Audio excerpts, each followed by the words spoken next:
கரூர்ல விஜய் நடத்திய கூட்டத்துக்கு மேல 63 ட்ரோன்கள் பறந்திருப்பதாக சொல்லப்படுகிறது. அதனுடைய காட்சிகள். அது மட்டுமல்ல, விஜய் பயணம் செய்த பஸ் இருக்கு இல்லையா, அந்த பஸ்ஸை சுற்றி இருந்த 20 கேமராக்களுடைய ஃபுட்டேஜ் இருக்கு இல்லையா, இதை கேட்டு பல நாட்கள் ஆகுது. இந்த நொடி வரையிலும் விஜய் கொடுக்கல அப்படிங்கிறதான் வரக்கூடிய செய்தி. ஏன்னா அங்கே ஒரு சதிவலை பின்னப்பட்டிருக்கிறது அப்படிங்கிறது, விஜய் குற்றவாளி என்பது விஜய்க்கு நல்லா தெரிஞ்சிருக்கு அப்படிங்கிறதான். இதில் இருந்து தப்பிக்கிறதுக்கு என்ன பண்ணலாம், அதுக்கு ஒரு திட்டத்தோடு இப்போ விஜய் வந்திருக்கான். என்ன திட்டம் தெரியுமா? நீங்கள் நேற்றைய தினம் ஒரு செய்தி வெளியானது. அதாவது கரூரில் பாதிக்கப்பட்ட அந்த குடும்பத்தாரிடம் விஜய் பேசியிருக்கிறார் என்று சொல்கிறார். அதில் பேசும்போது அவன் ஒரு வார்த்தையை சொல்லியிருக்கிறான். என்ன அப்படின்னா, தமிழ்நாடு அரசு அனுமதித்தால், தமிழ்நாடு காவல்துறை அனுமதித்தால் நான் உங்களை கண்டிப்பாக சந்திப்பேன் அப்படின்னு சொல்கிறான். சொல்லிட்டு நேராக என்ன பண்ணியிருக்கான் தெரியுமா, தமிழ்நாடு காவல்துறைக்கு ஒரு கடிதம் கொடுத்துருக்கிறான். அந்த கடிதத்தில் என்ன சொல்லியிருக்கிறான்னா, நான் கரூரில் போகணுமா இருந்தால், அதாவது இவன் போகணும்னா இதெல்லாம் நீங்கள் பண்ணியாகணும். இதெல்லாம் முதல் விஷயம், நான் தனி விமானத்தில் தான் வருவேன்.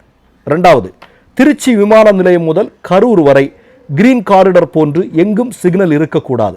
3, நான் செல்லும் வழியில் உள்ள வேகத்தடைகள் அகற்றப்பட வேண்டும். 4, சென்னை திருச்சி 2 விமான நிலையங்களிலும் ரசிகர்கள் பொதுமக்கள் இருக்கக்கூடாது. 5, கரூரில் துக்கம் விசாரிக்கும் வீடுகளை தவிர சந்திக்க போகும் இடத்தில் வேறு யாரும் இருக்கக்கூடாது.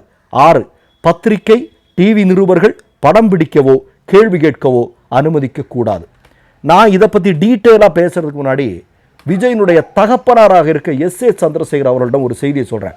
சார், தயவு செஞ்சு உங்கள் பையனை நல்ல மனநல மருத்துவரிடம் கூட்டிகிட்டு போங்க.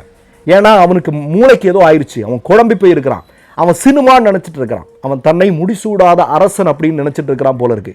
நான் கேட்குறேன், எஸ்.ஏ. சந்திரசேகர்கிட்ட கேட்குறேன், நான் அவனை விடுங்க, அந்த முட்டாப்பைய விஜய் விடுங்க. நான் உங்கள்கிட்ட கேட்குறேன், இந்தியாவில் ஒரு பிரதமருக்கோ ஒரு ஜனாதிபதிக்கோ ஒரு முதல்வருக்கோ ஒரு இடத்துக்கு போகிறார் அப்படின்னா இவ்வளோ விஷயங்கள் பண்ணி கொடுப்பாங்களா? எங்கேயாவது நடந்திருக்கா? சுதந்திர இந்தியாவில் எங்கேயாவது நடந்திருக்கா? உங்கள் பையன் கேட்குறான், எனக்கு நீ இதை பண்ணி கொடு, அதை பண்ணி கொடு, இதெல்லாம் பண்ணி கொடு. அப்போ இவனுடைய திட்டம் என்ன? விஜயுடைய திட்டம் அங்கே போய் மக்களை சந்திக்கணுங்கிறது கிடையாது. ஏன்னா போனால் அந்த இடத்துல அவனுக்கு செருப்படி விழும். ஏன்னா கரூர் மக்களுடைய உண்மையான மனநிலை என்ன அப்படிங்கிறத இப்போ பெரிய அளவில் இன்னும் வெளிவரல.